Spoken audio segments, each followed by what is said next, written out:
After over a decade of waiting, the full-blown sequel to my favourite game from my favourite video game developer studio, Alan Wake 2, is almost here.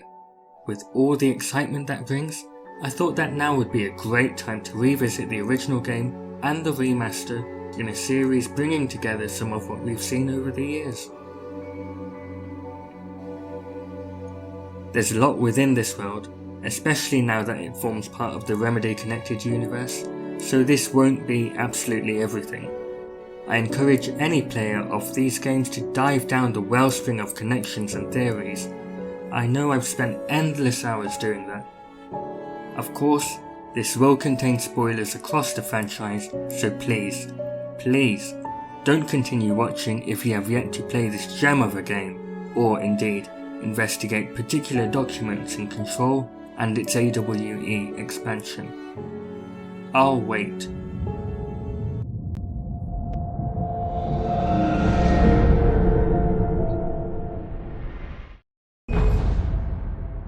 Before we move on to the fourth episode, let's take a look back at the events leading up to this point. Previously on Alan Wake, I'm hunted by the law. Sheriff, Wake's running. I'm giving chase. Are you seriously telling me that writer just took out my deputies? A thriller I supposedly wrote is coming true. The genre of the story seems to be shifting. It's turning into a horror story. I was told that Alice had been kidnapped, but that was a lie. We don't have his wife. We don't know where she is. Her purported kidnapper was eaten up by the dark presence before it attacked me.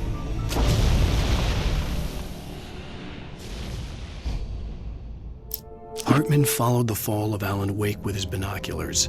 When the writer hit the water, he ordered Jack to take the boat to him. The spot was easy to see in the dark, even with all the extra lights in the boat. The flare floated and kept burning even in the water. Jack turned the radio louder as the engine sputtered. The music was rough and clanking, something the Anderson brothers would no doubt have enjoyed. But Hartman chose to ignore it. Wake was finally within his reach. Hartman watched as Wake's features slackened. The man was bullheaded, no doubt. Even lying on the bed, he'd almost broken Hartman's nose the second time. But with a little time, he could break Wake down, give him proper direction. Wake was easily the most promising subject he'd had. Well, since Tom, really. "Sleep well, Alan," Hartman whispered with a smile. "Let me take care of you." He sniffed hard to clear his throbbing nose, swallowed blood, and barely tasted it.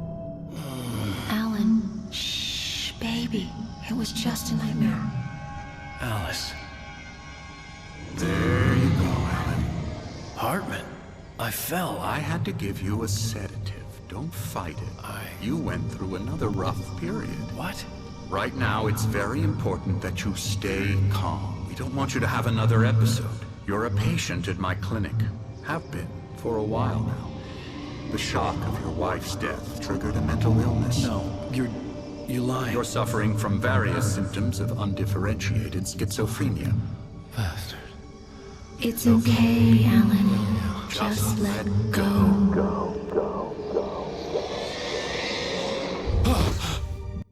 From the novelization, we read that Wake didn't believe Hartman, not for an instant, but he could still feel the drugs he had been given.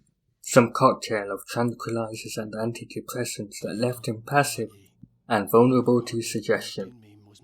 He had to fight with all his will not to agree with everything the doctor said. As far as the bad guys go, Dr. Hartman isn't the main villain here, but he's probably a little more interesting than the Dark Presence. He's a very smart guy, and he knows a lot about the Dark Presence and Cauldron Lake in general. He kind of presents himself as a pop psychologist to the stars, but that's kind of a ruse. He just wants creative people in so he can exploit them. With Wake, of course, he resorted to a little more drastic measures. He pretended to have kidnapped his wife, fished him out of a lake, tried to convince him that he was schizophrenic, and it doesn't end very well for him, but, it's a valiant effort anyway. We have a lot of backstory for this guy, and I'd love to do a little bit more with him in the future, but, of course, we don't exactly leave him feeling very well at the end of this one. I would be more concerned if you weren't suspicious of me. Groggy. Part of the big backstory element obviously deals with Thomas Zane, the diver and the poet, Barbara Jacker, Emil Hartman, and Cynthia Weaver. all in this 60s, 70s landscape in this story. I mean, Thomas Zane is a very kind of important character. Also somebody who wrote, and also somebody who is now as the diver, very much guiding Alan Wake, but in some ways also haunting him. And many of these elements are set as part of that backstory. I understand you're confused. Good evening, Alan. Are we feeling better now? Feeling calm? Yeah, I see you brought your pet gorilla with you. So sure, I'm calm. I get the message, loud and clear. Why, right. That's the spirit. You're being very brave, Alan. I understand you're confused. I would be more concerned if you weren't suspicious of me. I don't blame you for it. Big of you. Now, why don't you come with me? We'll reacquaint you with my clinic and go over everything you might have forgotten. Little walk and some fresh air? Yes, it will do you good. This corridor is for patients. Most of them aren't here right now. Jack took them out for a fishing trip, except for the ones who are particularly vulnerable, of course. Hartman knew he was no creator. He had no ambitions on that front, and he certainly didn't want to end up like every artist he had worked with here, damaged in ways that were hard to describe, or worse. It was enough for Hartman to maintain creative control and provide direction, to be a producer. That was what most of these people were in need of anyway. Of course, suitable subjects were few and far in between. In this first room, Emerson's room, we see a fictional Night Springs video game by Remedy and a poster of Remedy's debut game, Death Rally. There's an Xbox 360 on the desk, ready for the next gaming session. On a whiteboard, there's a figure holding what looks like an axe, hiding in the shadow cast by another figure's flashlight directed at a tree. It's easy to see a resemblance to Alan and the Taken. Above that, we see what looks like an early concept of this, with a more basic drawing. This way, Alan. Lane's room has some paintings hidden from the camera by their placement. The rooms of Dissol and the Anderson brothers are locked. It's worth jumping ahead to the ending of this episode. I want to analyse the song quickly as it's important for the story.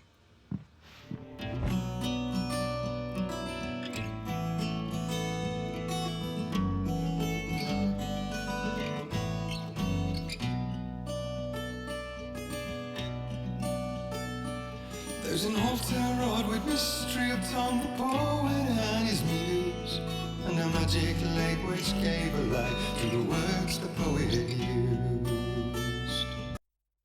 Thomas Zane, the poet, and Barbara Jagger, his muse, stayed in the cabin on Cauldron Lake. Zane's writing affected reality, just as we see Alan's, with the lake acting as a place of power. Now the muse she was his happiness, and he rhymed about her grace, and told the stories of treasures deep beneath the blackened waves. Zane was a diver who told Barbara of what he found deep below the surface of the dark lake. Till in the stillness of wonder, still in its misty crown, the muse she went down to the lake, and in the waves she drowned. Barbara went swimming one morning and drowned. And now to see your love set free, you will need the witch's cabin key. Find the lady of the light, gone mad with the night. That's how you reshape destiny. The old gods of Asgard, who had encountered the dark presence before, put a message in a song. Alan needs to find Barbara's cabin key by reaching Cynthia Weaver, the Lady of the Light, in order to free Alice. The poet came down to the lake to call out to his dear. When there was no answer, he was overcome with fear.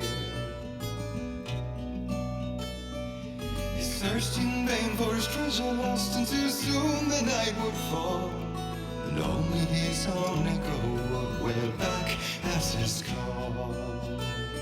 Zane searched for Jagger and realized she drowned. And when he swore to bring back his love by stories he'd create, nightmares shifted endlessly in the darkness of the lake. Zane tried to write his love back into existence, but the dark presence stirred in the lake. And now to see your love set free, you will need the witch's cabin key. Find the lady of the light still raving in the night. That's how you reshape destiny. In the dead of night she came to him with darkness in her eyes. We're in a morning gown, sweet words as her disguise. He took her in without a word, for he saw his grave mistake, and vowed them both to silence deep beneath the lake. Now if it's real or just a dream, one mystery remains, for it is said on moonless nights they may still haunt this place. Taken over by the dark presence, Barbara returned to Zane.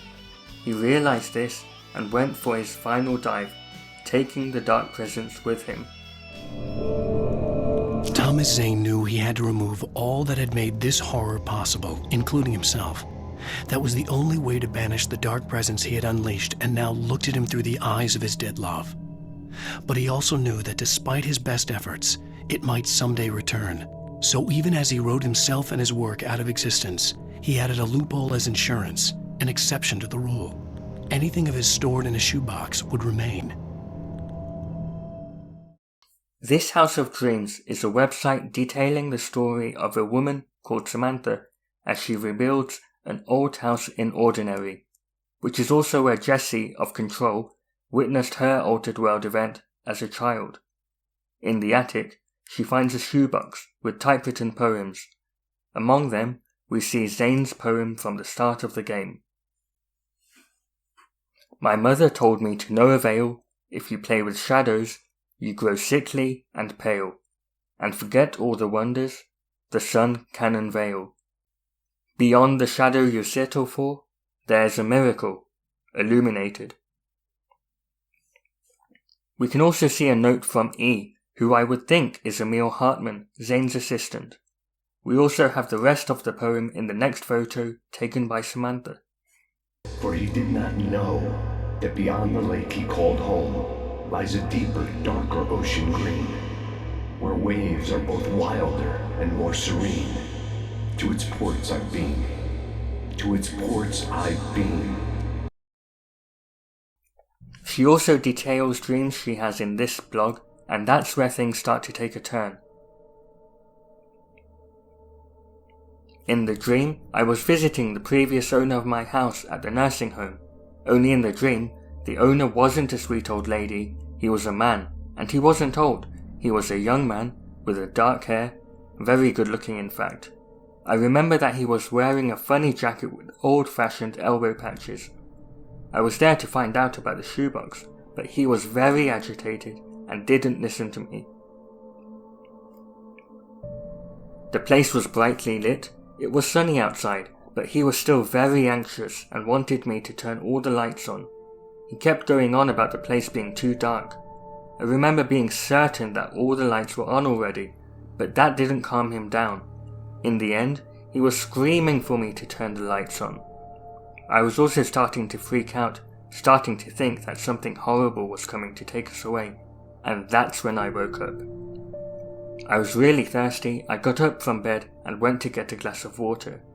In the hallway, coming back, I suddenly saw a dark silhouette of a man outside the window. I must have screamed aloud. My heart stopped for a moment. I dropped the glass. Luckily it didn't break. It's one of my favourites. I was really frightened. I rushed through the house, turning on all the lights. My first impulse was to dial 911, but after a moment that felt silly. I told myself that I must have imagined the whole thing, seen my own reflection in the window. Of course, with all the lights on inside, I couldn't see anything outside anymore. I ended up calling a friend of mine, Josh, who lives nearby, waking him up. He was kind enough to come over and check the place. Bless him, Josh is a real angel. There was no sign of anyone outside. This is followed by a short post in a different font to all preceding posts and what looks like an unedited title. On the night of my previous post, sorry if it frightened anyone, I had trouble going to bed. I was on my laptop listening to music. The TV was on in the living room. I wasn't really watching it, but I was mildly amused by the fact that the episode in the crappy horror show that was on was about a girl who buys a haunted house and gets into trouble. It was a rerun of The Twilight Zone or something. Night Springs, anyone? It got ridiculous when the corny narrator started saying things like, she thought she had bought an ordinary house in an ordinary town, but nothing could be more out of the ordinary than this house. I actually laughed out aloud and walked to the living room to see. It was like someone was playing a practical joke on me, but then I immediately saw the men outside my window, dark, shadowy silhouettes, and the power went out, and it was dark, and I could hear a window breaking in another room. I ran back to the kitchen where my laptop was. I grabbed it, rushed into the closet, shutting the door behind me. I sat on the floor and dialed 911. I could hear sounds of them breaking in, and insane shouts and laughter. I've never been so scared in my life.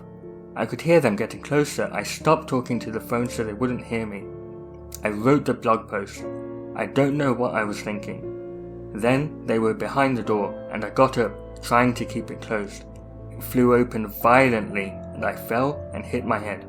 The last thing I saw in the glow of the laptop was the shoebox. It was sitting on the shelf. There was no way I could not have seen it before, if it had been there since it went missing. Then, all went black. I woke up in the hospital with a mild concussion. The police said that there were no signs of disturbance or break-in, other than what they themselves caused when they came in to check and found me. I don't know what to think. I've been very stressed at work, but I'm not going crazy, and I didn't just imagine it all. It really happened. One thing is certain, this is my house, and I won't be frightened away by ghosts or shadows. This is my house, and I will fight for it if that's what it takes. So there. I just checked. The shoebox is there on the shelf in the closet. There is stuff inside that wasn't there before. After that, it seems that Samantha was contacted by the FBC, as she previously had a dream about a man that had AWE written instead of FBI.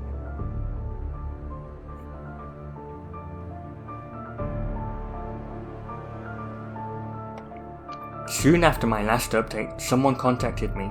They had found me through this blog. They said that they know a lot about what's been going on, about the origin of the shoebox's contents, and that this kind of thing had happened before, elsewhere. They promised to tell me more on the condition that I'd stop updating the blog. They said that this whole thing should be kept secret, and hinted that it could be very dangerous. They said that this whole thing should be kept secret and hinted that it could be dangerous, that there are people out there who think that the contents of the shoebox can be very valuable and would be willing to commit crimes to get hold of them. In a way, it felt a lot like my nightmare about the agent who came asking about the shoebox. This is the AWE or FBC agent.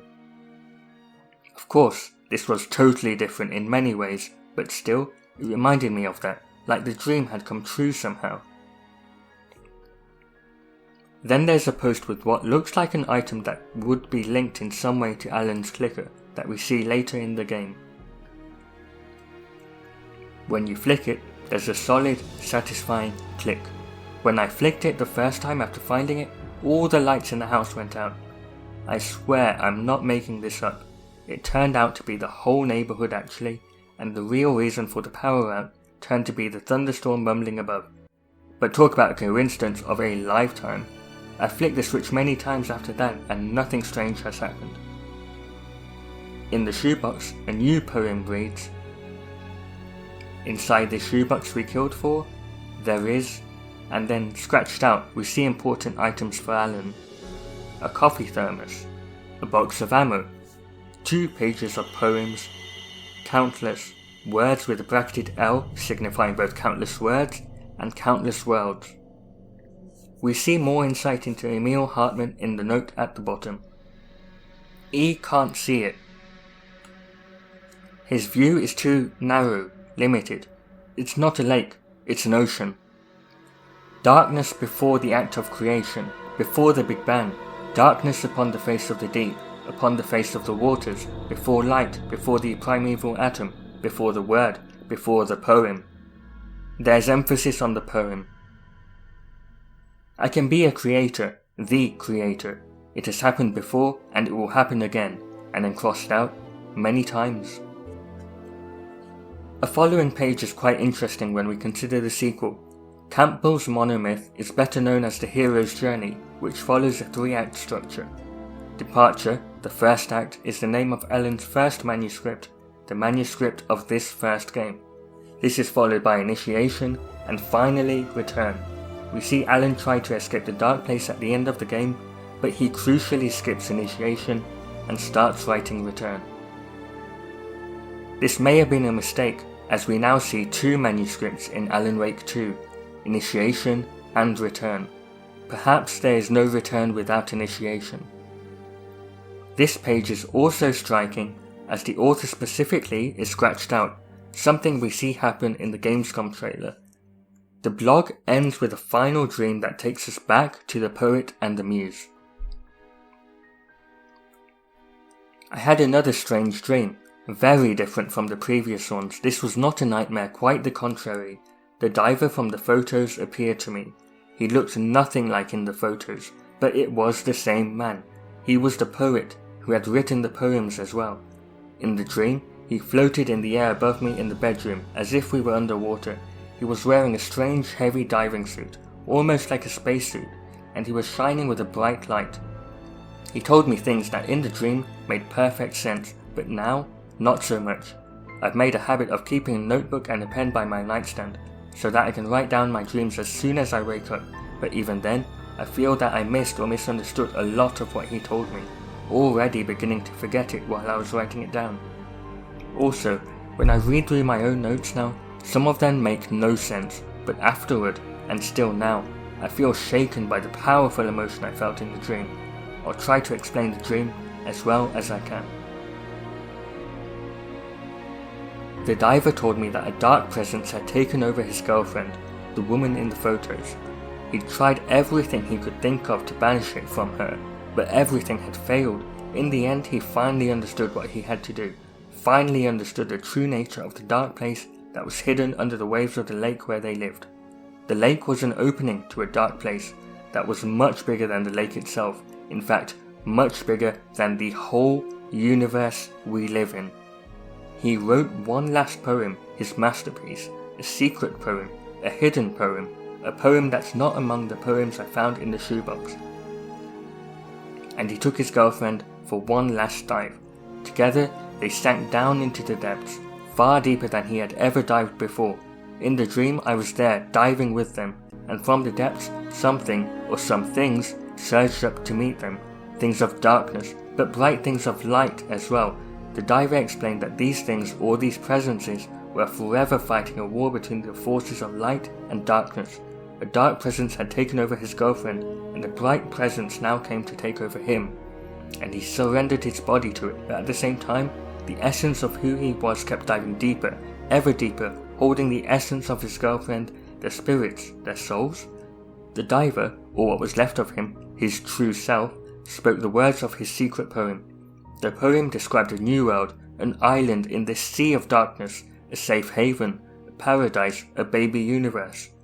The nature of the dark place was such that anything dreamed up there, any dream or work of art would come true, just as true as anything in our world can be. And the poem came true, and the essence of the diver and the essence of his girlfriend escaped from the darkness and disappeared into this new world to live there happily ever after, while their shapes, he is now taken over by a bright presence, as his girlfriends had been taken over by a dark presence, surged up through the opening in the lake to our world to continue their battle there. When I woke up, I felt overwhelmingly happy and privileged of having been shown this. I've never been so moved by a dream and didn't think it could even be possible. Even now, even though I've forgotten many details, the feeling remains, a feeling of hope. I know that something amazing is coming, that something wonderful is going to happen, and at the same time I know that when it does, it will be something totally different from what I'm expecting, something I could never have imagined. And I know it might take a long time before it does happen, but no matter how long it takes, I'll be here, waiting. Just as a quick aside, as I'm reading this right now, out loud, that sounds a lot like Alan Wake 2. A feeling of hope, something amazing is coming, and it's going to be totally different from what we expected. I can't wait. The diver Alan sees is not Thomas Zane, but instead what I guess we call the Bright Presence, just as the woman in the morning gown is not Barbara Jagger, but the Dark Presence. Thomas and Barbara got their happy ending, after a meal brought the Dark Presence to the surface. Zane could feel the poems, taking form, shaping things. As he experimented, he imagined he could almost feel the power surging through the keys of the typewriter. It exhilarated him. But there was fear, too. If not for his young assistant Emil, he would have given it up. But Emil convinced him otherwise. He, too, had a way with words. Now, Alan, from past experience with you, I know I need to get right into the heart of the matter as quickly as I can after an episode. So I'm just going to say this. Alice is dead. No. You're in a very vulnerable state until you understand and accept this. Alice drowned, and you couldn't face that. You're suffering from hallucinations, paranoid delusions, unusual thinking, an obsession about light and darkness, a feeling that everything revolves around you, your thoughts and dreams. Your mind has constructed an elaborate fantasy scenario in which your writings are affecting reality. She has been kidnapped and supernatural forces of darkness are trying to stop you. In which you, Alan? So who is Thomas Zane as a character, really? Through the years, I've read interesting fan theories about him, and I'm not going to dive too deep into these things. But it is an interesting question. Like we see some glimpses, especially in the DLC part of it, where we start to think that is he being completely open and honest with us about his motives and who he really is, and how does this thing loop around between the fictions of Zane and Wake? Cauldron Lake Lodge is the residence and place of practice for Dr. Emil Hartman, who uses it as a sort of a nursing home and also a place of inspiration for artists he treats there. Built in the turn of the century, it is an imposing building, hewn from large timber and heavy stone, with a steep shingle roof to weather off even the heaviest of snowfalls. The starting idea for this location was the real-world hotel of Timberline Lodge that they used in the movie Shining, but following the typical style of these buildings and the heavy materials used in the construction, it quickly evolved into a thing of its own. It's all in your head. You've been making it up. Apart from the tragic accident with your wife, no one has been killed. Your delusions are just a manifestation of your subconscious mind trying to protect you from the too painful truth. Unless we fight the fantasy, it will return. I know the instinct is to resist me, but think about it. Doesn't this make far more sense than the insane supernatural conspiracy you have concocted in your mind? You're a skeptic by nature, Alan. We both know this. Everything can be explained logically. I never get tired of this view. Very inspiring, isn't it? Cauldron Lake spread below us. I could see Mirror Peak on the other side of the lake. I thought I could make out the spot where Diver's Isle had been when I arrived with Alice. Now there was nothing but waves. It seems there's a storm coming. Funny, I don't recall there being a mention of that in the weather forecast. There was fear in his voice there. He knows what the darkness means. Story-wise, the most important location in the game, Cauldron Lake, is inspired by the real-world location of Crater Lake in Oregon. It's a vast lake formed from a volcano thousands of years ago in a massive eruption. It's truly a breathtaking place that anyone interested in such things should definitely visit. In the game, the location, this Cauldron Lake, has actually had two notable eruptions. One that originally formed the lake, and then another which took down a small island in it, along with its cabin and even a person, a diver called Thomas Zane.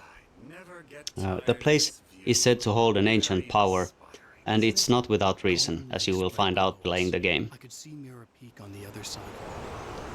So part of the backstory we are dealing with is about old gods of Asgard, of course.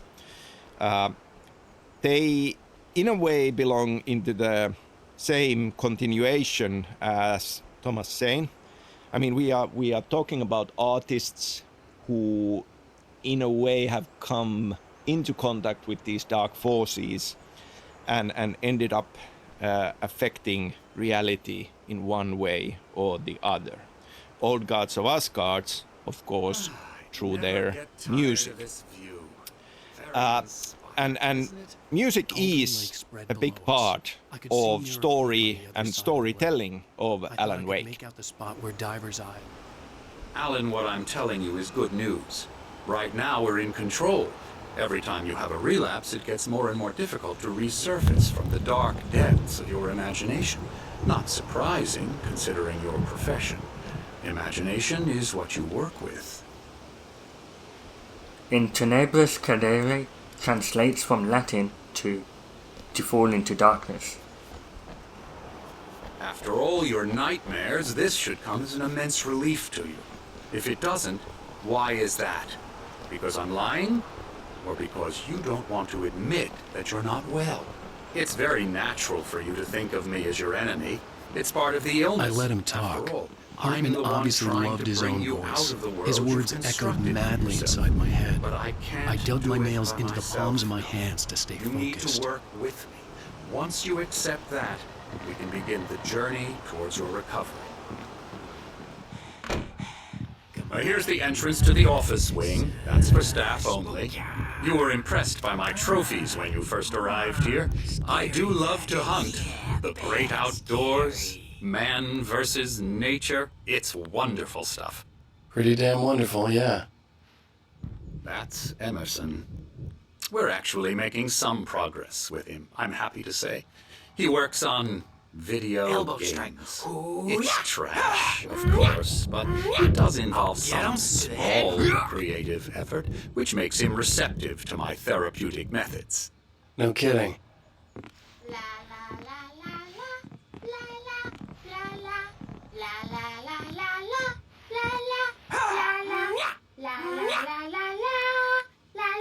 Come, Alan, this way. Now, you might have noticed the typewriter in your room. You've been writing as a part of the therapy. As soon as you feel up to it, you should continue.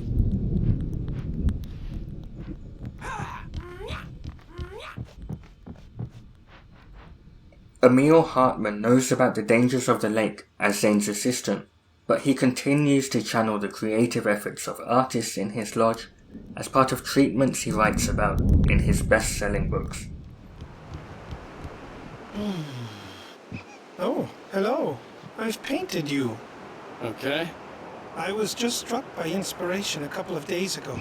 Dr. Hartman wanted me to paint landscapes, and that's what I was doing. But now I've been doing these things, a lot of them. The images just keep coming. Dr. Hartman likes them. He has them in his office. Yeah? He's very proud of me. He says I'm getting much better. I think I'm getting better. Well, I guess I'd better start wrapping this up. The storm is almost here. Look at that. I'd hate to be out there tonight. Rudolph Lane's case is interesting. He was completely blocked, and frankly, I was about to discard him as useless. However, once Wake arrived and started writing, something changed in Rudolph. He's producing extraordinary work, increasingly dark pieces. Unfortunately, he doesn't respond to direction at all, and it's my belief that he's not so much a creator as an illustrator, perhaps, a recorder of sorts. I hadn't considered the existence of such a role before, let alone its implications, but the paintings he has produced are informative. At least he's easily controlled and useful. I wish I could say the same about Wake. It's frustrating that the best subjects are always so damn difficult to deal with. It's in this episode that we find the final QR code. A beginning. A primordial forest. The colors of the fall. The mist. A caldera lake. Silence echoes. Loud. It's too late to hear the words. The man, naked, crawls to the shore. Like a birth? To say that would be a lie. Nothing like a birth. The opposite. He staggers to his feet. A carcass of a deer lies on the shore, rotting amidst driftwood. The man is afraid, beside himself. Who is he? He doesn't himself know. Dark waves have washed it away. A blank page where this horror story will be written. He remembers darkness, feels the shadow pressing down on him, coming after him. He must get away. He runs to the forest, to a fate worse than death. I could be reaching, but this reminds me of this scene in the gameplay reveal trailer. Hartman hurried down the corridor. He had disliked leaving Wake when he was surely at his most susceptible to therapy. But this was not an ordinary storm. Wake had been writing, and he had woken something up in the depths of the lake. Now, it was coming for him. Hartman had naturally prepared for a situation like this. The idiot brothers would keep Wake distracted while Hartman double-checked everything, just to be sure. There's a storm coming! Oh, what a storm! I hope it wipes this place off the face of the earth. And these two are the Anderson brothers, Odin and Thor. They had how should I put this? A heavy metal band in the 70s and 80s called Old Gods of Asgard. They even adopted new first names to complete the image of Viking gods. After the band broke up, they lived on a farm nearby. They are, well, in advanced stages of dementia. They are well cared for, TLC and all that. There's nothing more that can be done. I'm afraid that the rock and roll lifestyle has left its mark. Oh, that won't do. I'm so sorry to cut this short for now, Alan. The power has been acting up. I'd better go check on it. We'll continue this soon. Meanwhile, when you feel up to it, return to your room and try to write. It really is for the best. Don't you think? I'd like to bash his head in with a hammer. Oh, he'd love to fish out our secrets, but he has no clue. He's not crazy enough. Not crazy like us, Sonny. Yeah! Being crazy's a requirement, Sonny. Who else could understand the world when it's like this? It takes crazy to know crazy. That's the sanest thing I've heard in a while. Zane! You're all right, Tom. Hey, we like him, don't we, bro? He's got to go to the farm. The Anderson farm. Valhalla! We wrote it all down, lest we'd forget. A crash course. All you need to know to get your head right. You need to find the message. Here, Sonny, here's something for you. Gave me a rash, but I kept it safe from these bastards. My head was clearing up, or according to Hartman, I was sinking back into the fantasy. I was convinced he was lying to me about everything. Crazy or not, the Andersons made more sense. Tom, you got any booze on you? Yeah, no. We have a stash of the special stuff at the farm. Our own formula. Local ingredients. Medicine clears your head right up. Makes you remember like moonbeams on the brain. Oh, I just noticed. Leather patches on the elbows? That's not very rock and roll. Tom just lost is all. Baba Yaga got to him too, the damn witch. She used us all. Taken from all of us. Took my thunder, the witch. And my ravens, what were they? Memory and thought, the hag. She took something from you too, didn't she? That's what she does. Oh, we're better off. This place, the lake, it gives you power. If you're a creator, an artist, a god. Nightmare shifted in their sleep in the darkness of the lake. Yeah, that's the one. She makes sure it comes out twisted and wrong. Just ask the lamp lady. She knows what happened to that other rider. She's been using you, boy. And you let her. You went and opened the door for her, didn't you? Now, it was already open a crack. And whose fault is that? We're morally corrupt, disease-ridden, old and stupid. Doesn't mean he had to open it all the way, goddammit.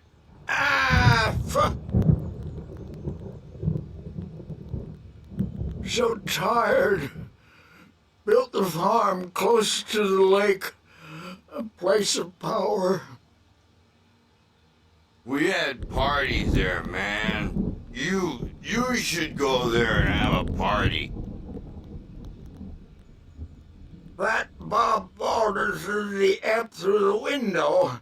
Hit that hippie chick in the back of the head. 15 stitches and a concussion. Bob's dead now. Leukemia. Stitches, snitches, and narcs, man. Bad scene. I am tired, man. So tired.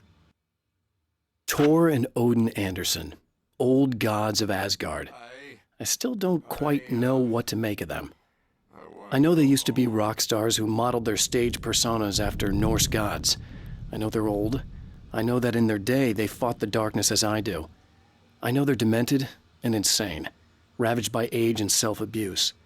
But there's something in them, something powerful that took hold when they were touched by the powers beyond. A thing that goes far beyond just stage names. Something godlike. You can't hurt a nightmare because all dreams are only imagination. They're only in your head and they're not there when you wake up. So you can't wake up because I'm in charge now and I don't want to disappear. My nightmare is the publisher people who want to make a contribution so they can say they made a contribution. And then we end up with mullets in there because they think mullets are funny, but it wasn't supposed to be about mullets. And now it's about mullets. And when it's in slow motion, they call it mullet time because the numbers came back from marketing that mullet time is the hook we needed to go big in the target demographic. And they're not even kidding. They say it all like serial killers with straight faces and smiles. My nightmare is the writers who want to make everything from the characters to the toasters talk all the time and express their feelings so they won't shut up. And the writers won't shut up either because they have feelings too. And I have to listen to them because they're not scared of me. And everyone should just shut up. Shut up. Shut up. But I don't see nightmares anymore because I'm too scary for them. I take 2 pills every morning and 1 with every meal and 4 when I go to bed. And that makes me the scariest nightmare of all. This is the first time we see Alan talk from behind the camera, and at that moment, we have a dark shadow crossing the window. Something's wrong. I'm not myself. It's hard to think that there's a shadow inside my head. I can only focus on writing. Everything else is a blur. I'm trapped in this cabin, have been for days, but it's always dark outside. My editor is real. I saw her again. She's not human. It's not human. A dark presence is wearing the old woman's face. She was covered in clinging shadows. There's a hole in her chest where her heart should be. I think I've made a horrible mistake.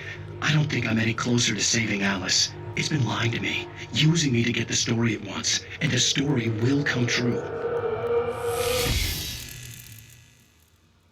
The dark presence followed the choreography laid out to it in the manuscript, growing stronger and stronger, moving like a storm from one scene of destruction to the next. But it was still bound to follow the story and chained to the dark place it came from. When the story reached the end it longed for, it would finally be free. The white glare of the blank page in front of me hurt my eyes. My hands began to shake uncontrollably. Everybody, calm down. Put that down. Bert, I need help. Hey, Wake, you stay here. I'm gonna go see what's up. You just keep doing what you're doing. Be cool, okay? Lightning flashed behind the windows of Cauldron Lake Lodge. Tor Anderson laughed and held the steel hammer above his head. Nurse Sinclair was trying to calm him down without success. Tor grinned madly and shouted, "My hammer's up. Here's a friendly poke from Molnir, wench." He brought the hammer down with all his might on Sinclair's head. "We're on a comeback tour, baby." Sinclair looked bad. That wasn't a love tower. The crazy old fart hit her hard. If she was one of Hartman's goons, she had it coming. I could get the key to the office. The backstage is all yours, Tom. Seize your destiny! I had to get to Hartman's office. He had taken all my manuscript pages. That's where he'd been keeping me. Come out and face the music, Birch! It's time to pay the piper! The photo on the wall caught my attention. In it, the clinic staff was standing outside the lodge. I knew the man next to Hartman. He was the kidnapper. Hartman had been playing me all along. The markings on the tape said they were recordings Hartman had made at the sessions with his patients. I saw Alice's name on one of them. For a moment, I couldn't breathe right. Now, Mrs. Wake, can you tell me about Alan's problems? He's more and more out of control all the time. The parties, he's so angry all the time. He's getting violent. Do you mean with you? No, not with me. No, never. Sometimes I almost wish Alan would take a swing at me, because at least that lead to a conversation he couldn't just march out of. But no. Alan doesn't really sleep. And the work, well, he's not writing at all. He sits there for hours and just gets more and more frustrated. And I can't talk to him. Yes. Tell me, Mrs. Wake. What would you say to him if he'd listen? I don't know. I want to say, I look at you, and it's not you. Just some stranger who resembles you. Looking out from behind your eyes, and I don't like that guy much. And now it's all gonna go to hell. But you don't ever say this. No. I've tried, but he's not listening. He's too deep in his own problems, always going on about something else. I'm so afraid I'm gonna lose him, and we're not even talking anymore. He doesn't let me in anymore. He just keeps me in the dark. I'm so alone here, even when he's home. Please help me, Doctor, because I'm at my wit's end. Well, if you can just get him here, I'll absolutely do my very best. Yeah, but Doctor, you need to be careful with him. He's not just going to listen to you and cooperate. He's the most stubborn man I've ever met. Well, I'll be sure to bear that in mind. Hearing her voice, what she was saying made me happy and sick and guilty all at once. Worst of all, I recognized the words. The phone call from her. It had been a cut-up of this. Just a recording.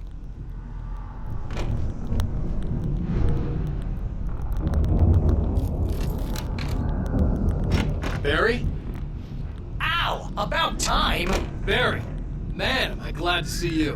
We at Hartman's office. It's right next door. You okay? Yeah. I mean, no!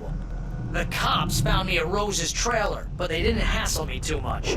I'm obviously a victim in this, and I demanded to be treated as such. Or else I'd sue their asses. Speaking of asses, that Fed gave me a real hard time, but I had no clue where you were. That guy's crazy, Al. But he let me go, and then I get a call from Hartman, that son of a bitch, who tells me you're here, and I should come pick you up, but when I got here, 2 goons clobbered me and stuck me in there. What's with the cutout? I stole it from the diner to piss off Rose after what she did to us. That'll teach her. Yeah, that's a harsh punishment. Come on, pal, we gotta get going. This is where we really get to see the dark side to Alan.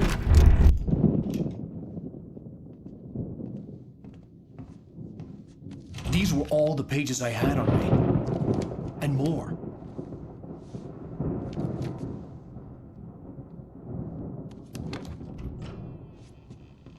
Alan, please.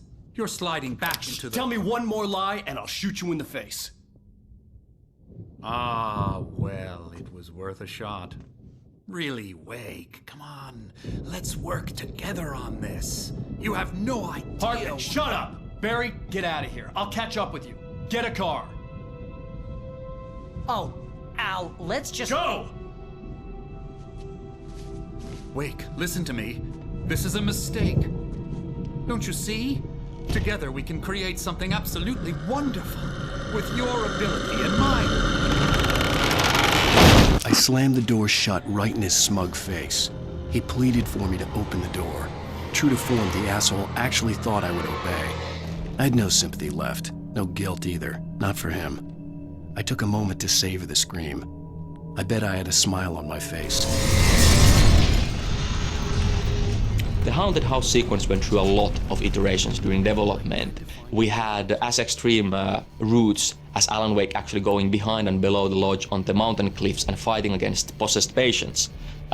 Eventually it was great that we focused on the poltergeist events because it allowed us to create a nice chain of smaller, light-based puzzles, and it also wrapped up really nicely with the big poltergeist fight in the main yard. As the Dark Presence attacks the lodge, we are seeing an escalation in its power and aggressiveness. Maybe even some frustration. It's now been chasing you for quite a while and with little success.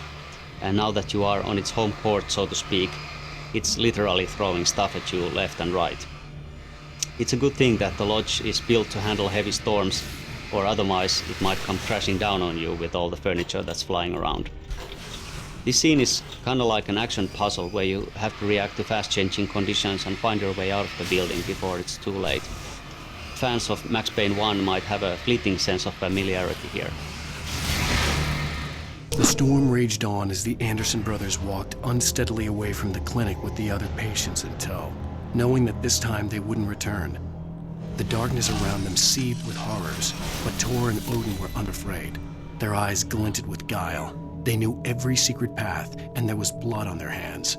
They had fought these shades before. I found the car, but the gate's locked. You're gonna have to go through the hedge maze over there. Barry, I don't have a light. Take this, Al. Oh, God! Look at the house, Al! Look at...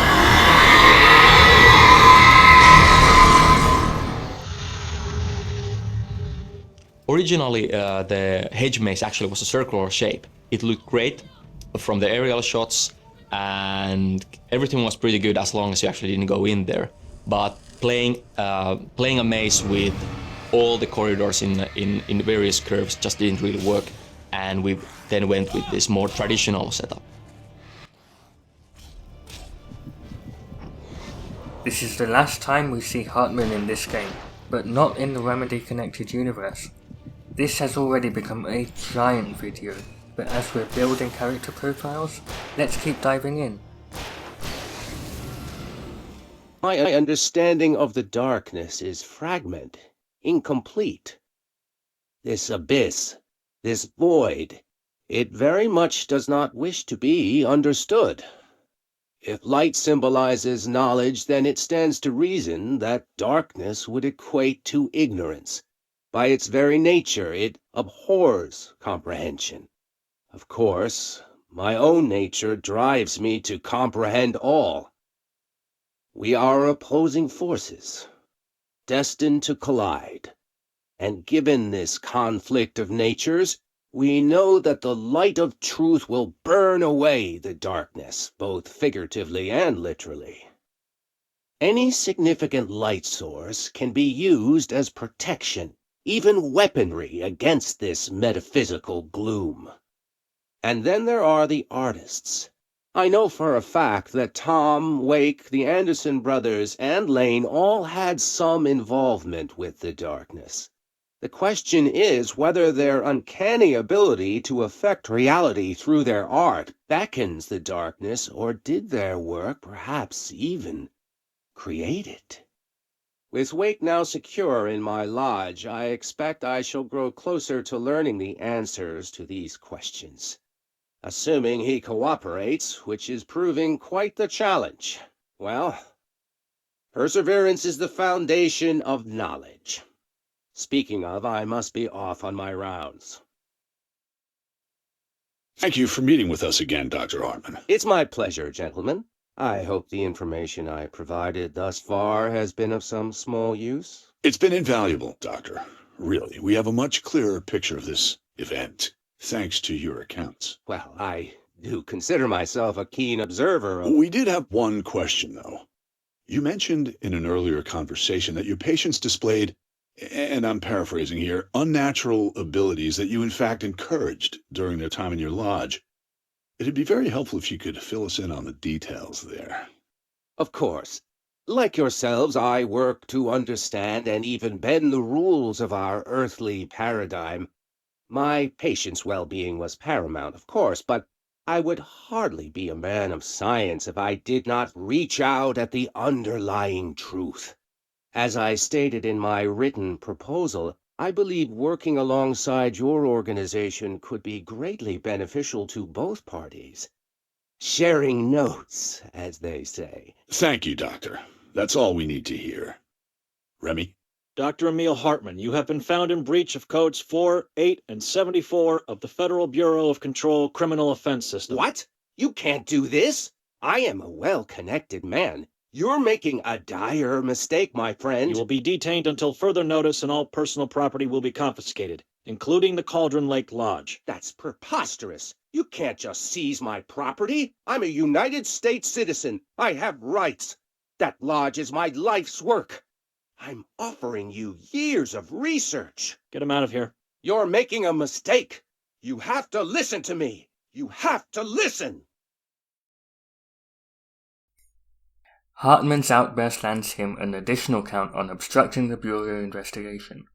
His research was seized and his victims, the artists we see in the lodge, were placed under surveillance with the exceptions of the Anderson brothers due to their old age and the missing Wake.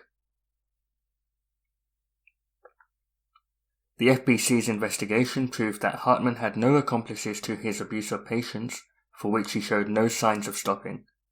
Placed in custody for some months, he was found to be a negligible threat and lost his license. These are the notes of Dr. Emil Hartman. I am continuing my work alone again since certain parties were too blind to recognize a golden opportunity. Despite my generous offers, the conversations came to naught. Some people simply do not value collaboration as I do. Though I believe now that it was for the best.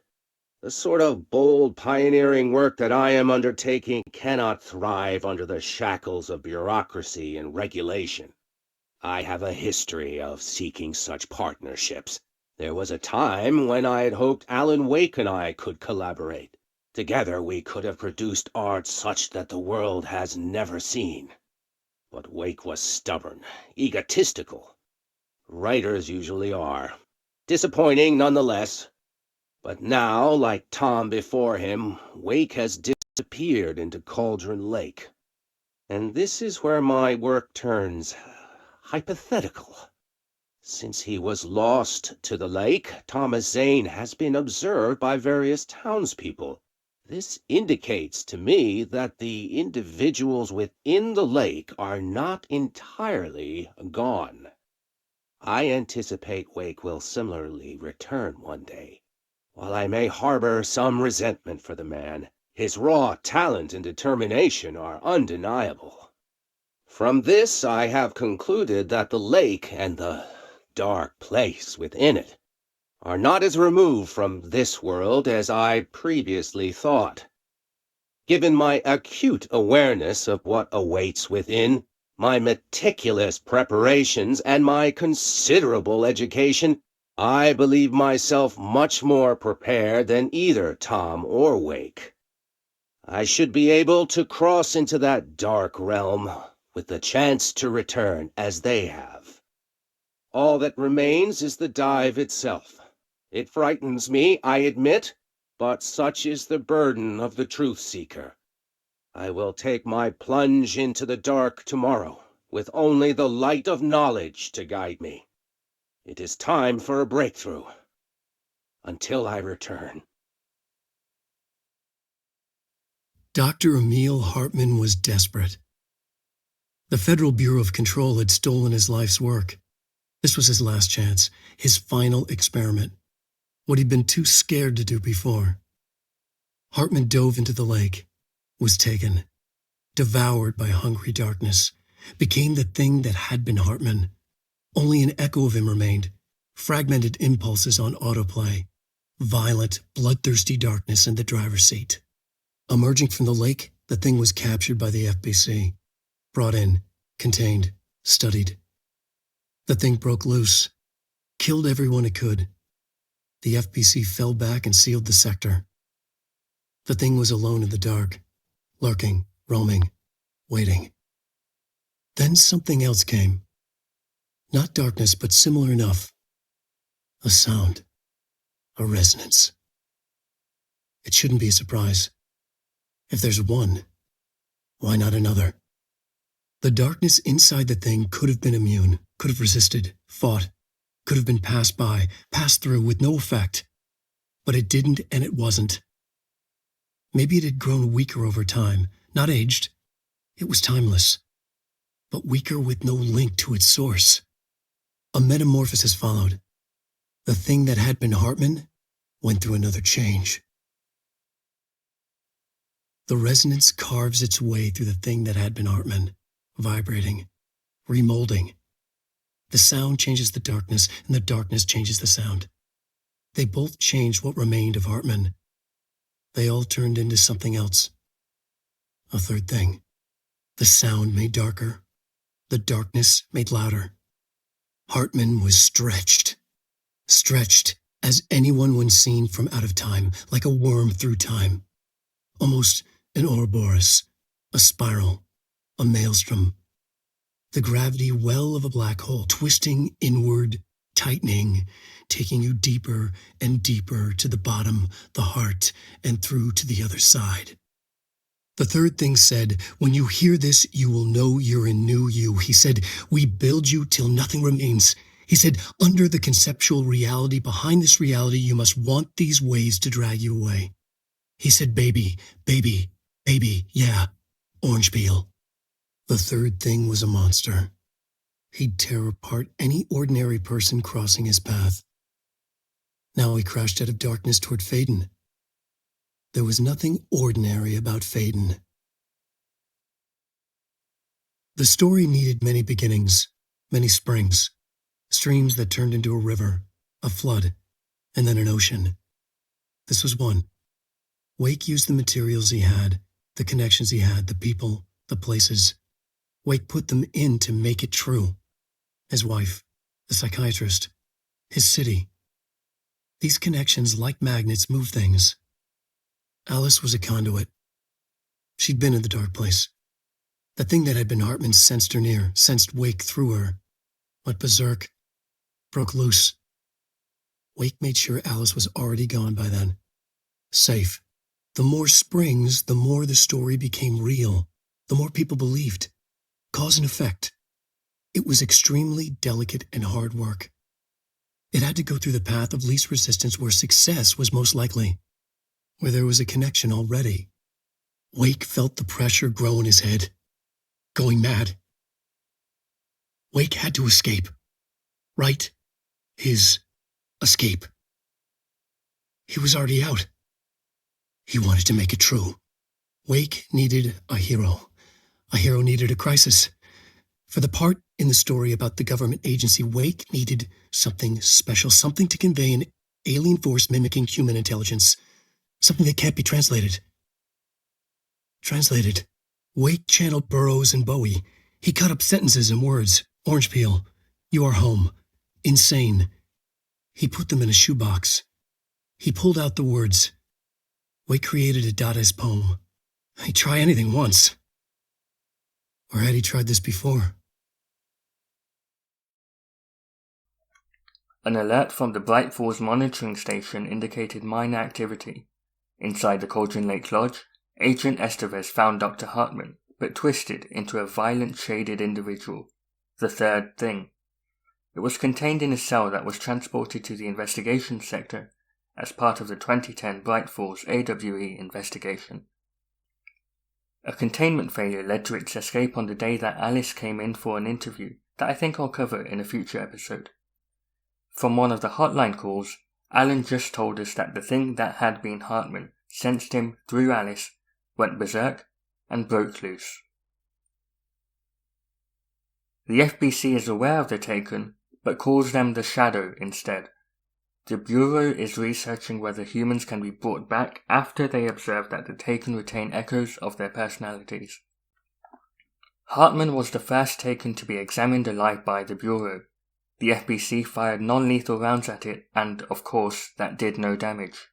For research, Hartman was taken to the familiar setting of Cauldron Lake Lodge replica, but there was no change in behavior. In the end, Jessie is guided by Alan. Whatever you do, stay in the light. And she kills Hartman. Let's check on Alan and see how he's doing. He made it through the maze.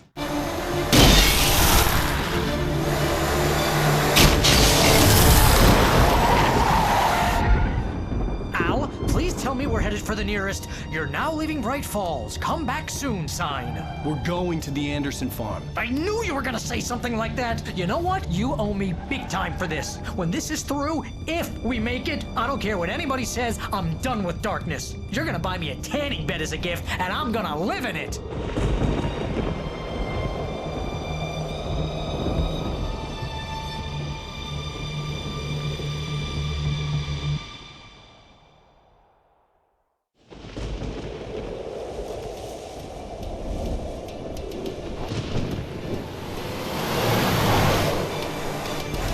Crazy, but that's fine, Barry. Oh, you got that right, Al. You're barking mad. You are by far the craziest. But maybe that's inevitable when you deal with crazy stuff like this. It helps.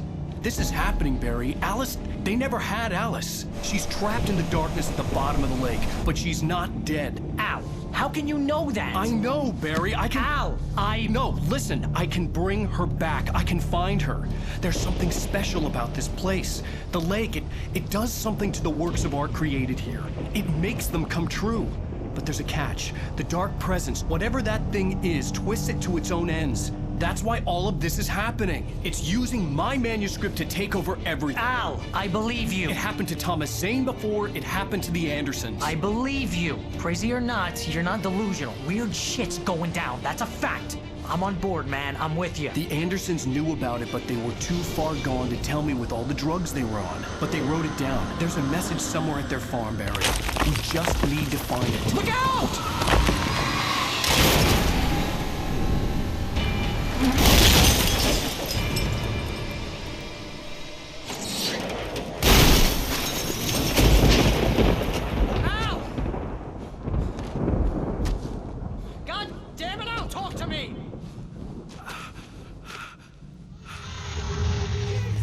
Here we have, once again, a twist to the gameplay. We actually take away the light, the main tool of the player. The point of this scene is to demonstrate how utterly helpless Wake is without his light against the forces of darkness. There really isn't any other option here but to run or die. I've carried a flashlight and a gun for so long that I feel naked without either. It's all too often that I need them. The darkness protects the taken. Shadows crawl over their forms like living things, protecting them from harm. Blows that would injure or kill a human outright mean nothing to them as long as the darkness persists.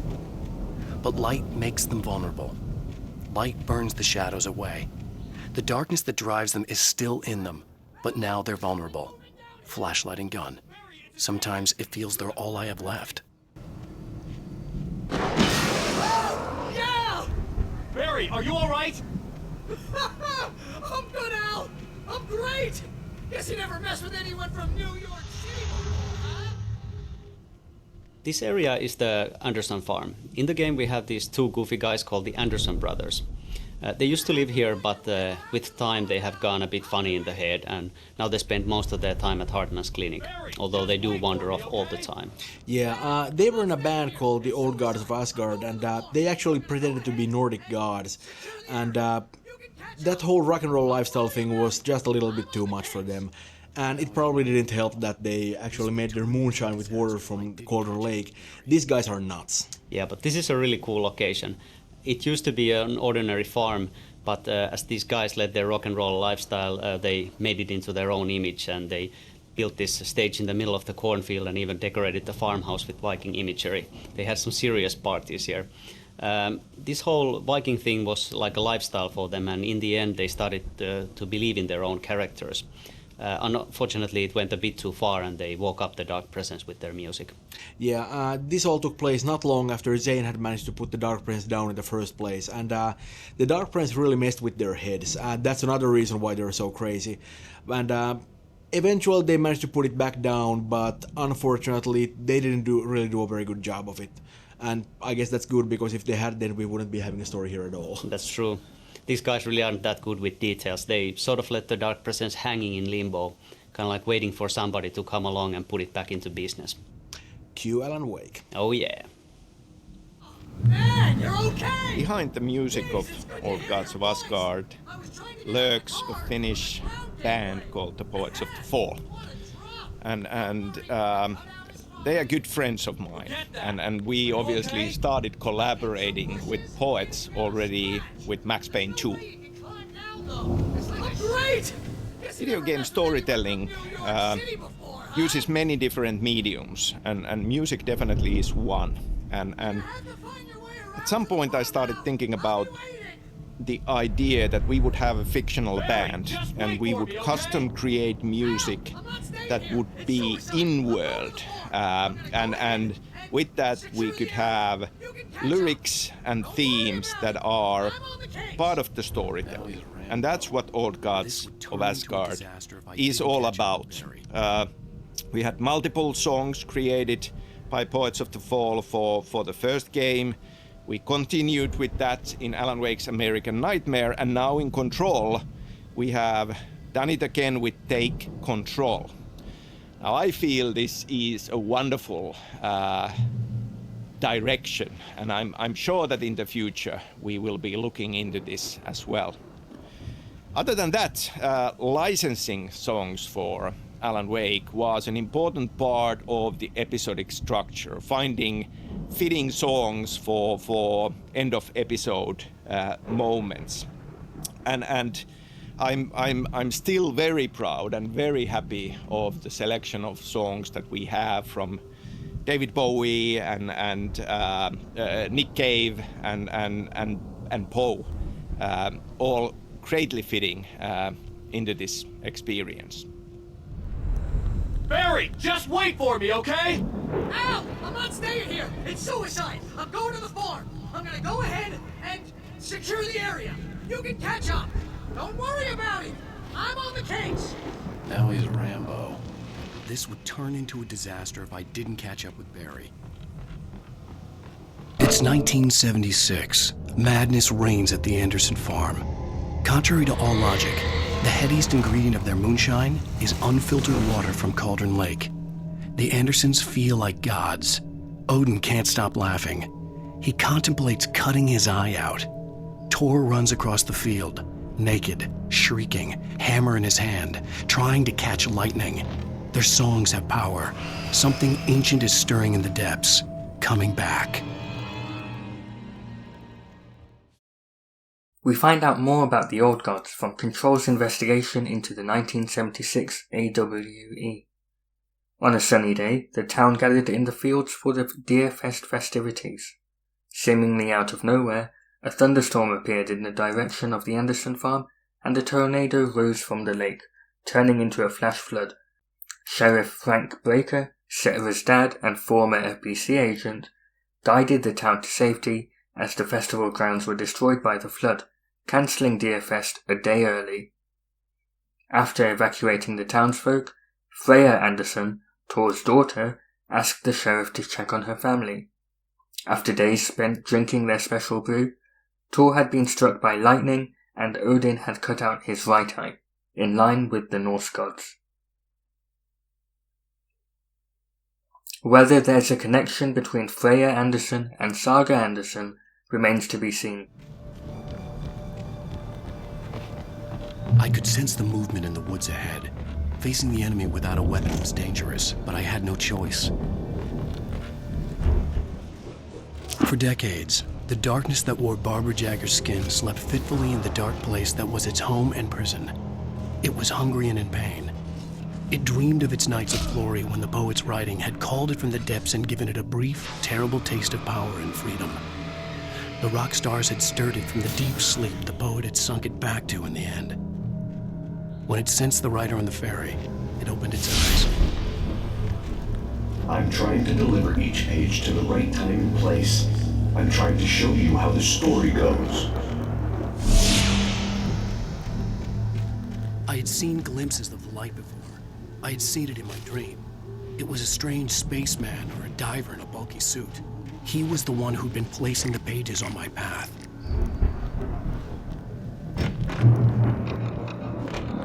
Hello? Anybody here? Barry! No! Danny, you're not! Please! What are you? No! Don't! I'm sorry!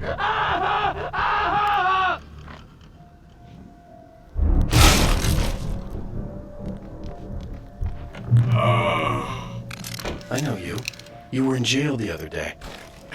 I went to the farm again for the moonshine, you know? It makes you see.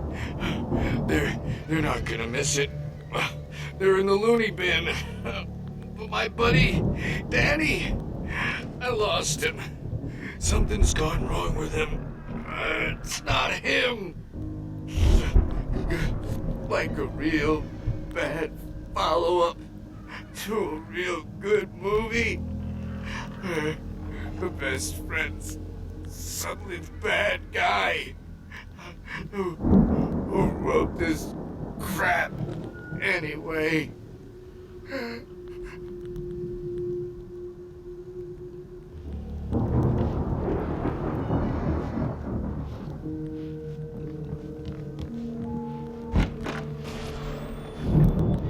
I've run through every possible course in my head. If I continue like the Dark Presence wants me to, the story I'm writing won't save Alice. It's a horror story, and it's going to kill her, and me, and everybody in this town. No one will survive. Darkness will consume everything. This is what it's wanted all along. It will be free, unstoppable. It used Alice to get to me, dangled her in front of me to keep me going. It was never going to release her. I'm going to change this. I'll escape. I've written myself into the story. I'm now the protagonist. This feels like a terrible risk, but it's the only way to save Alice. I'll be bound by the events of the story just as much as anyone else who's been woven into it. The story must stay true for this to work. There have to be victims along the way, near escapes, cliffhangers. In a horror story, it can't be certain that the hero will succeed or even survive. He almost has to die. I'll write my own escape into the story next. I need help. Zane's going to be the one who'll help me. I'll make it happen. Wake writes Zane into his story. To change the world, you must craft a blueprint for the new reality. Any work of art will do, as long as it's a genuine act of creation. That's what the energies of the dark place respond to. The results may be subtle and perplexing, or far-ranging and momentous. My area of expertise, the written word, gives much more precise results than music or interpretive dance would, for instance. But words can be extremely dangerous. What you define may become reality, but so can that which you imply, even if you don't realize you're doing so. In the basement, we find a dead deer. It is Deerfest, after all. The farmlands area has been one of the most liked areas during early gameplay testing. I think the big element of this is that we have very many different gameplay types during this journey. We just had a very tightly planned, very tightly designed survival journey up to this hunting cabin, and then again now we give the player a car, we give a direction, and we give the player the chance to actually dictate his own pace for a while. The sequel promises more open environments to explore, and that excites me. I know I'm going to be straying off path so much. Stories come naturally to us. We can't help it. There are many different worlds, many competing realities within our heads, fueled by books, television, even barely remembered childhood tales. There's an endless supply of fictional concepts more familiar to us than anything or anyone real. We have a far greater connection to the fictional characters we know and love than the random people we pass on the street. Our destinies and inspirations are shaped by lies, myths, and fables. You could say that we have competing identities of Alex Casey, in the sequel. From what we've seen so far, there seems to be the Casey of the page, the Casey of the films, and the Casey of the FBI, who potentially lived a life that Alan saw in his visions of things he couldn't possibly know, if we consider the second QR code vision. And there were visions that I knew were not real, ideas I had lost, often of Casey. I had written about him for years. I used them as well. The lies had to feel true for them to become true. Had I always written this way? Even before? Seen things without realizing I was seeing them, thinking they were mine. I've written and rewritten, deconstructed, reconstructed, experimented with different voices, changed the style, changed myself, forgotten the language, relearned the language. Have I been here before? Gone down this path before? The darkness wants to hide the past to make me lose my way. You must know where you've been to know where you're going. I trust what I read on these pages. I wrote them for a reason. My notes to myself.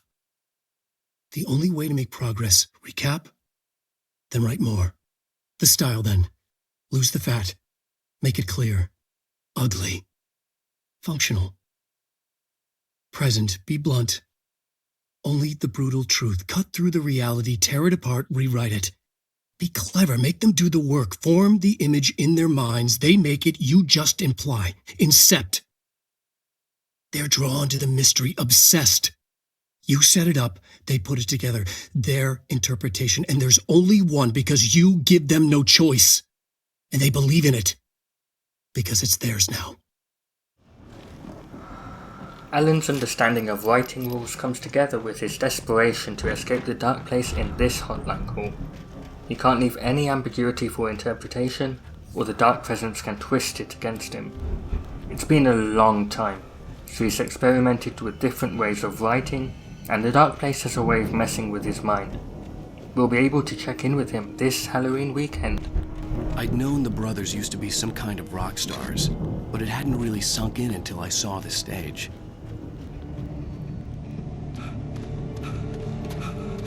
Ow! Run! Incoming!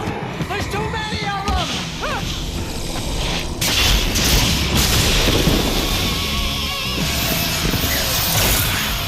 God damn!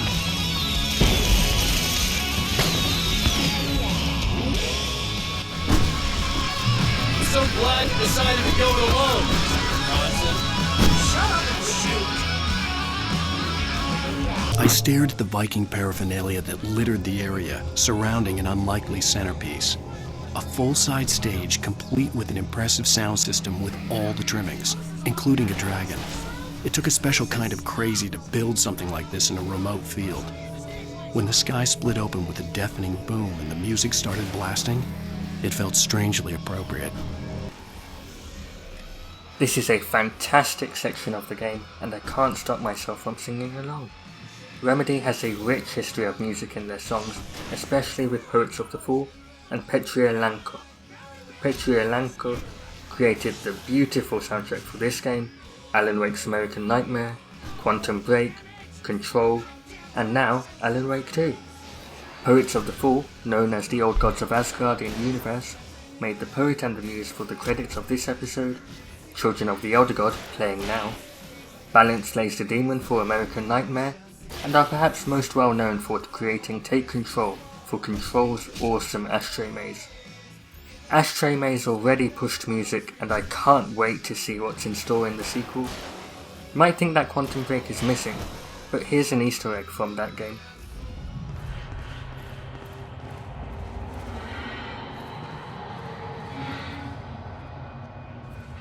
Children of the Elder God.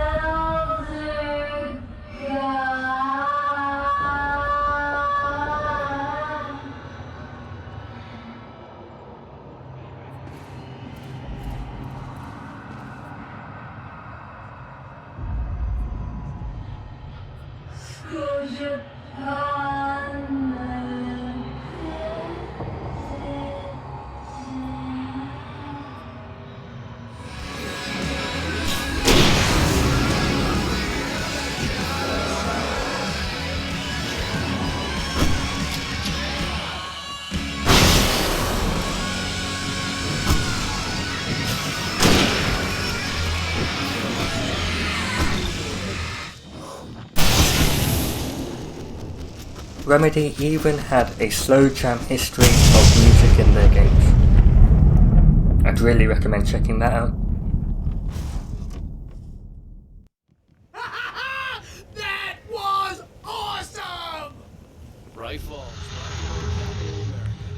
Children of the Elder God, what a great song to kick ass to. I think the whole stage fight sequence is going to be one of the most memorable moments for a lot of people, simply because it's just such a ridiculous action-packed sequence.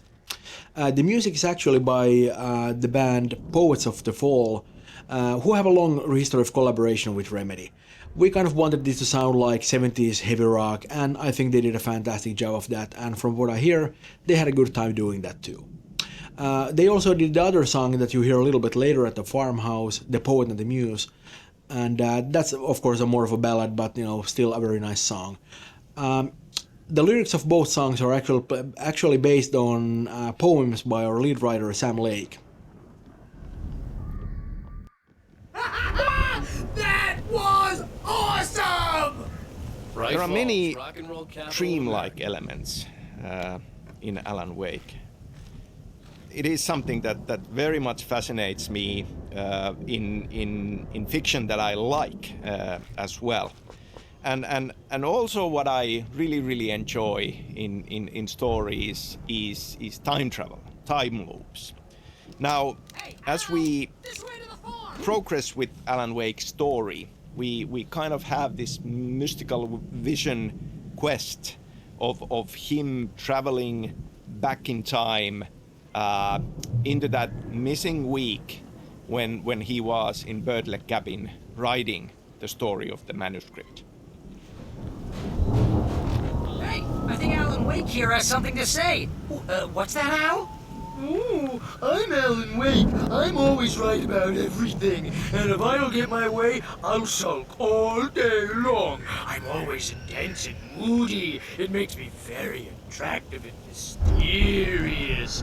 Right now, I'm just standing here because I need my best friend Barry to carry me. But that's okay. I can just take him for granted. I think I see what you did there. Yeah, it was pretty good. You want me to do my imitation of Barry Wheeler? No? Thought so. Wow! You look at that thing, Al! They really went all out with this Viking crap, didn't they? stuff. They must have done okay for themselves, so how come I never heard of these guys before? And this from the guy who learned about Ozzy Osbourne through reality TV?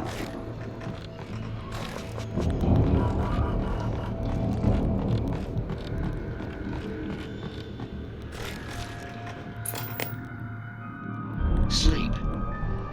We all spend the thrill of our Night dreams in a springs. soft Man, embrace, somewhere brings back between memories. fantasy Hey, and remember when I got you that gig? Your dreams first have a real way of writing forcing job, which got you themselves into started. waking life. Was this one of your episodes? My name is Alan Wake, and I'm a writer. I didn't become one overnight. Like most writers, I struggled with it. A short story here, an article there. Then I got lucky and spent a year as a staff writer on the Night Springs TV show. It wasn't the great American novel of my fantasies, but it taught me discipline and craft, and the difference between wanting to be a writer and actually writing.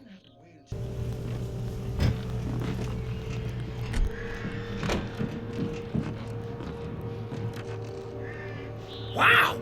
Those geezers had quite a production going on. Ooh, you know what, Al? If we make it through this alive, I'm gonna start representing them. Yep, sell this stuff online, maybe get a reality show going, release a new single. Good luck with that, pal. Hey, you find us a way out here, okay? I'm gonna take a closer look at this stuff. Barry does go on to become their agent, so this is a really nice interaction between the two. The Valhalla Nursing Home. Founded in 2014 for Odin and Tor Anderson of the Old Gods of Asgard fame for their twilight years. Built after the Return Comeback Tour, flip-flopped to be their farewell tour. Cut short, cancelled, to the chagrin of their agent Barry Wheeler. Wheeler had managed to coax a couple of hit songs out of them before that. Balance Slays the Demon, a couple of others, 3 massive stadium-sized gigs. The old men rocked like they were possessed by the devil. Like their namesakes, the backstage parties got out of hand. The air was thick with smoke. Wheeler squinted, his migraine flared. Booze and drugs, a rock and roll cliche. They ran off after every gig. Wheeler had security track them down to the craziest after parties. The Andersons were so old. Vampires, princes of fucking darkness. After every gig and the rampaging party that followed, it took them weeks to bounce back. And they never did completely. Each time Wheeler expected them to croak. It was that bad. After the 3rd gig, Wheeler couldn't take it anymore. Couldn't stomach the idea of another client dropping dead on him. Wheeler canceled. Called it off. It was over. After the Old Gods comeback tour was canceled, Wheeler set up a foundation with the money from the record sales of the Greatest Hits album and the gigs. A lot of money. Wheeler was good at his job. Wheeler set up the nursing home facility. The old men deserved it. After fighting off a combine harvest of poltergeist, the writer and his agent head to Valhalla, only this time it's the Anderson house. I think we're gonna have to work together to open this gate, Al. Looks pretty heavy. Ah! Hey, I think that's the farm on the other side of the field. We're almost there. This farm is a crazy place for crazy people. We should feel right at home then. I just noticed something about the writing. In the original game, it reads, "Old gods know the truth," but in the remaster, it looks abandoned. The T is only half written and the H is missing, as though this was written in a rush before being interrupted by a threat.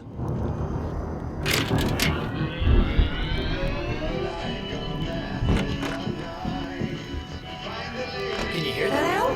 Music? Of course, we need to find where it's coming from. That's the message the Andersons talked about. That's the whole reason we're here. Lady of the Light? Oh, that's gotta be, what's-her-face, the crazy lamp lady from the town. Cynthia Weaver. Right. Must be.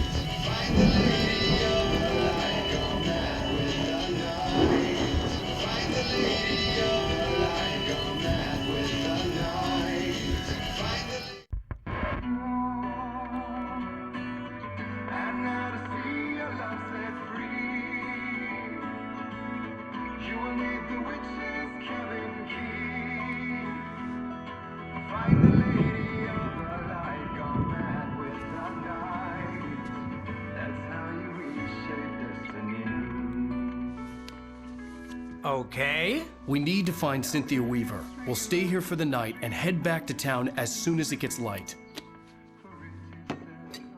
Hey, Al. Lots of hours before dawn. Might as well get some rest. And by rest, I mean drunk. Come on, Barry, this is... Yeah, what the hell?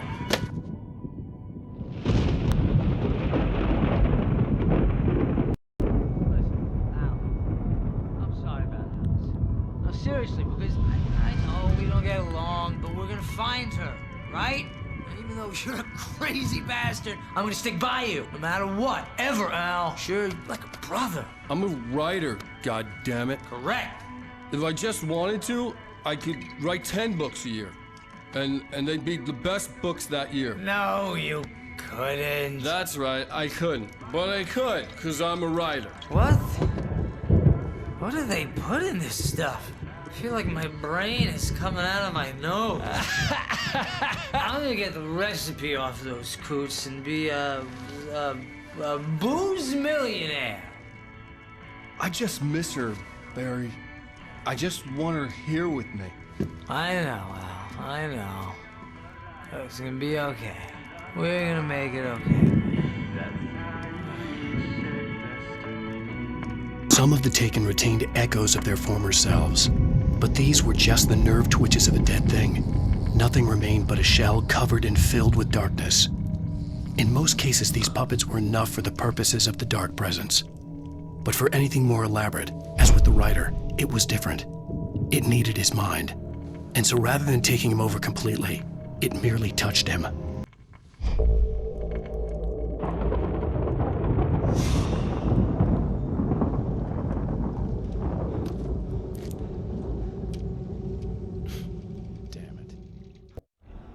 Talking about this mystical, weird time loop that is induced by drinking the moonshine of the Anderson brothers. Wake travels back in a dreamlike way into the missing week, and we witness what actually happened there. How the dark presence, how Barbara Chacker took over and made him write the manuscript. And then, in a mystical way, we reach out to, Alan Wake himself, writing the manuscript and snap him out of it. I had a chance to find out what had happened. Whatever power had brought me back to this night at the lake was also stopping me from leaving. I had no choice but to see it through, to find out what had happened. I remembered being surprised to see the cabin dark. Alice would have never turned the lights off.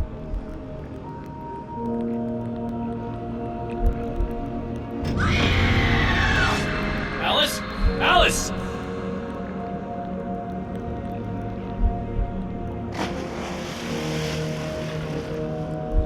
I remembered thinking I caught a glimpse of her form underwater, sinking into the darkness. Diving after her was the last vague memory I had of that night. After that, the next thing I could remember was waking up behind the wheel of the crash car and finding the first pages of the manuscript.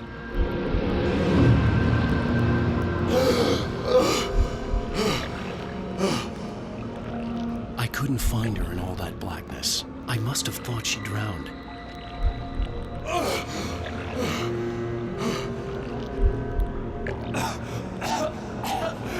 Alice! Jagger had Alice, and so she had me. Alice!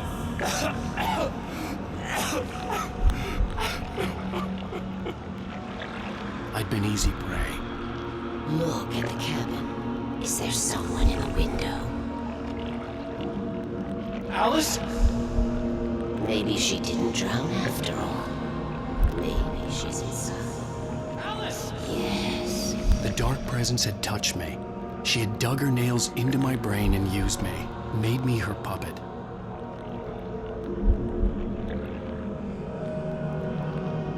She must be here somewhere. Maybe upstairs in the study. Alice! Yes, that's where she is. You can apologize. Alice! You'll laugh at the whole thing together and put it behind you. Alice? She's not here. You were foolish to think so. No, she's dead. She drowned. No, no, no! It's your fault your wife is dead. You are guilty. All she wanted was to help you right. You killed her. Oh, hush. There's still hope. Cauldron Lake is a special place. Here, you have the power to change things. She wanted you to write. I will tell you what to do.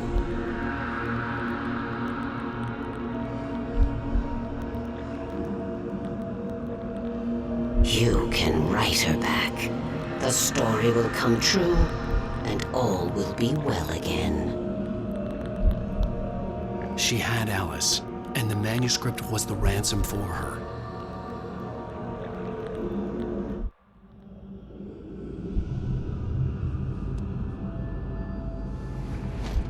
Yes. All right. I'll fix it. I'll bring her back.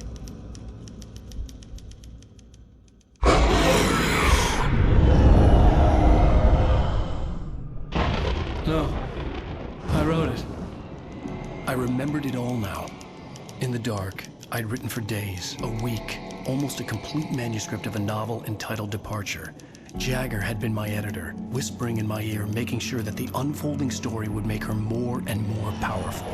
I thought I was saving Alice. Even with the cobweb she put in my head, some part of me had been aware enough to write my escape into the story, to bring a light into the cabin to release me before I could finish, to interrupt the horror story before the ending, where darkness consumed everything and everyone. Zane was weak and far away, but I had written him into the story, and his light had been enough to set me free. It isn't here now. I'm here because it was written. I brought the light to set you free. You must hurry. It will know I'm here. It will be back soon. It stole the skin of my barber a long time ago. She looks so old.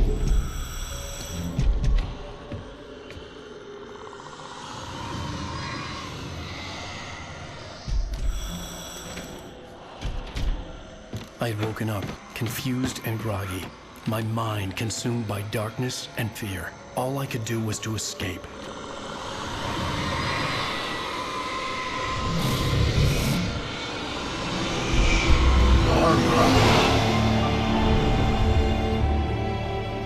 The week spent in the cabin had taken its toll.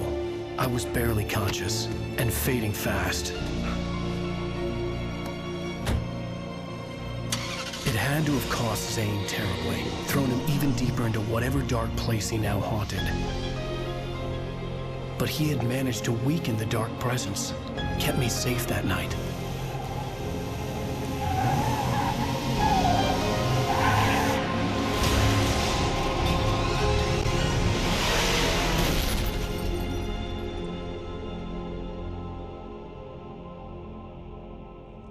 I wrote it.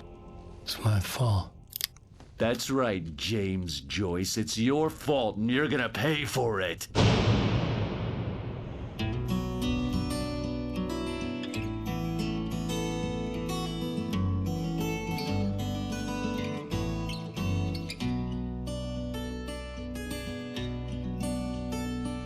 There's an old town road with mystery of Tom the poet and his muse, and a magic lake which gave a light to the words the poet used.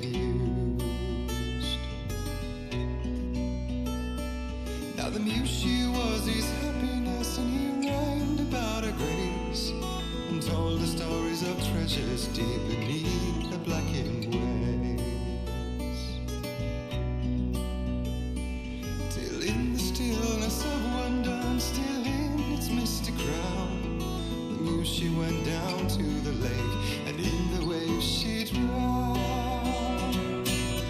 And now to see your love set free, you will need the witch's cabin key.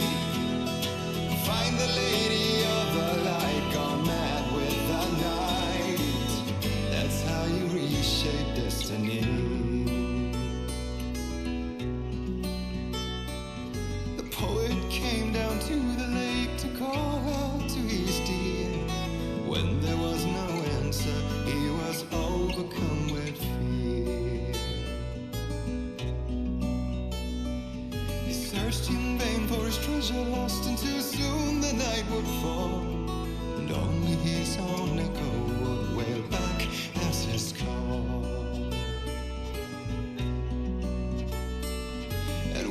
swore to bring back his love by stories he'd create. Nightmares shifted in their sleep in the darkness of the lake. And now to see your love set free, you will need the witch's cabin key. Find the lady of the light still raving in the night. That's how you reshape destiny. In the dead of night she came to him with darkness in her eyes. We're in a morning gown, sweet words as her disguise. He took her in without a word, for he saw his grave mistake, and vowed them both to silence deep beneath the lake. Now if it's real or just a dream, one mystery remains, for it is said on moonless nights they may still haunt this place.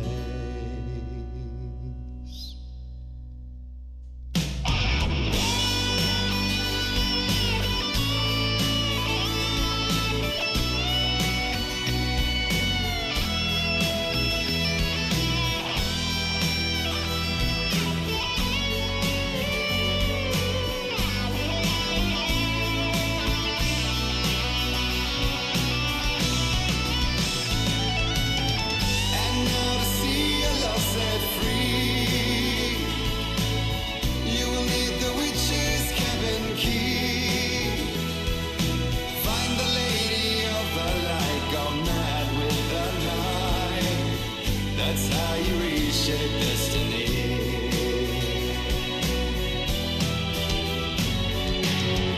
And now to see your love set free, you will need the witch's cabin key. Find the lady of the light still raving in the night. That's